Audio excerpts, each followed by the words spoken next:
Hello there, Mr. Sutton here, bringing you the AB Calculus 312 classwork extra practice solutions on derivatives of inverse trigonometric functions. To find the derivative of this expression, we need to use the chain rule. So first I have the derivative of the outer function of arcsine. So derivative of arcsine of something is going to be 1 over the square root of 1 minus something squared. Now we have to multiply by the derivative of something, derivative of 1/3 x. So that's going to be 1/3. And if I wanted to, I could just move the 3 down here with the radical if I had to simplify. So there we go. For this problem, to take the derivative, you could use the chain rule, but there's an easier way. If you're doing arc cosine of x, these are actually inverses and cancel each other out. So you could rewrite this function as just y equals x, and then the derivative of that is just going to be 1. To take the derivative of this function, let's start by using our derivative rules on arcsine and arc cosine. So derivative of arcsine, that's going to be 1 over square root of 1 minus x squared. Derivative of arc cosine, now we're going to be doing minus 1 over square root of 1 minus x squared. So basically this, but with a negative out in front. And if you wanted to simplify, I mean, something minus itself is 0, so I guess you could go there.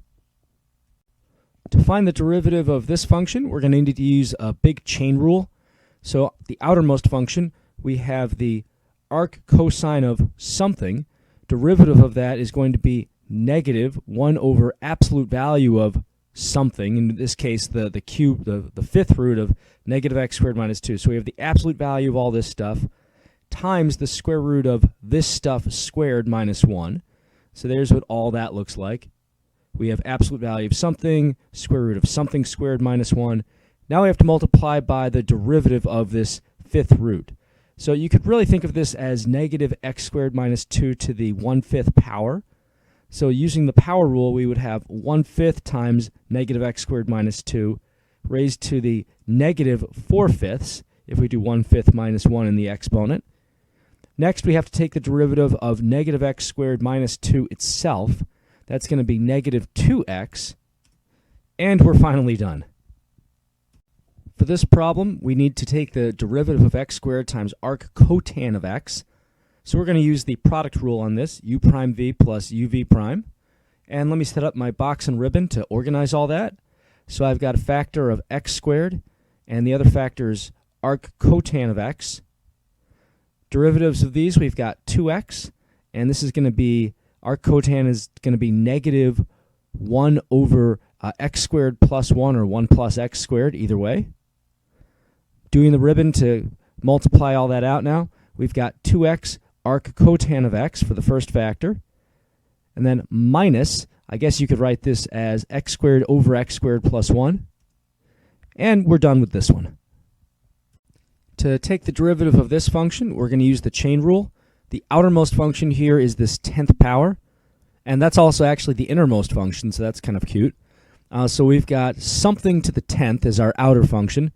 So we're going to do, for the derivative, 10 times something to the 9th power. So 10 times all this arctan of negative x to the 10th, all of that raised to the 9th.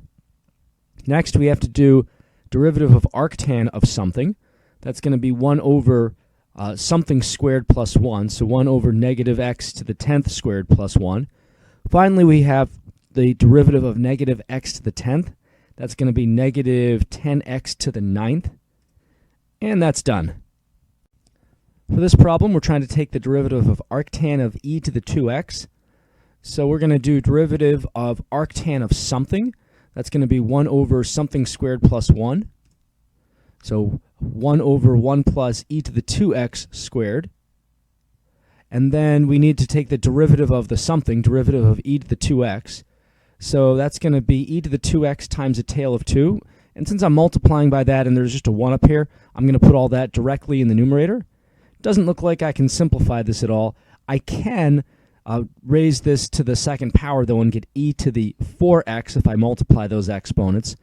And that's going to match answer choice B. For this problem, we want the equation of a tangent line for y equals arcsine of x over 2 at the origin. So for a tangent line, we need an x value, a y value, and a slope. For the x value, since we're at the origin, the x value is going to be 0. For the y value, we're going to plug 0 into this y function here. So arcsine of 0 over 2. Now, arcsine of 0 over 2, you got to remember your unit circle. Arcsine gives you back an angle. We want the angle at this is a y value we're plugging in since it's arcsine. We want the angle where the y value is 0 on the unit circle. And arcsine, remember, only gives you numbers between negative pi over 2 and positive pi over 2. So that's going to give us back an angle of 0. That's where the y value is 0 on the unit circle. So 0 is our y value. Now we need the slope. So for that, we need to take the derivative of arcsine. So we're going to have the derivative of arcsine of something as the outer function, because we need the chain rule here. So that's going to be 1 over the square root of 1 minus x over 2 squared times the derivative of x over 2, which is 1/2. This is really 1/2 times x. Now we have to plug 0 into all this. So doing that, we have 1 minus 0 essentially. So that's going to be, let's see, square root of 1 is 1, 1 divided by 1 is 1. All that multiplied by 1/2 gives us 1/2 for our y prime. Putting it all together now in point slope, we have y minus the y value 0 times, or equals the slope of 1/2 times x minus the x value of 0. So this is just going to end up then being y equals 1/2 x, which does not match any of the answer choices. But don't lose hope. We're just going to turn this into a standard form. If you look at all the answer choices, they've got 0 on one side and no fractions. So we're going to multiply everything here by 2 to get rid of this fraction. That's going to be 2y equals x. And then we'll just subtract x. And let's see, actually, it looks like I subtracted y. So minus 2y to get the y over to the other side. So then we have 0 on one side, and we have x minus 2y on the other side, allowing us to match answer choice A. On this problem, we want the derivative of arctan of cosine of x. So we're going to use the chain rule on this.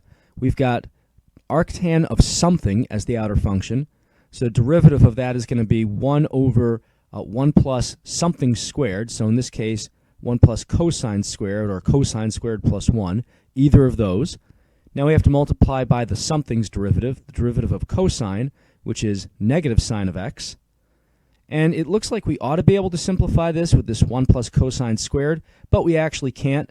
This is as good as it gets, answer choice A. On this problem, we want the derivative of sine inverse of 5x. This is really arcsine of 5x. So for this one, we're going to use the chain rule. We have arcsine of something. Derivative of that is 1 over the square root of 1 minus something squared, so 1 minus 5x quantity squared, times the derivative of 5x, which is 5. So when the dust settles, we've got 5 over the square root of 1 minus 25x squared, which is going to match answer choice E. For this problem, we're looking for f prime with an f of x equaling arc cosine of x squared. We'll use the chain rule here.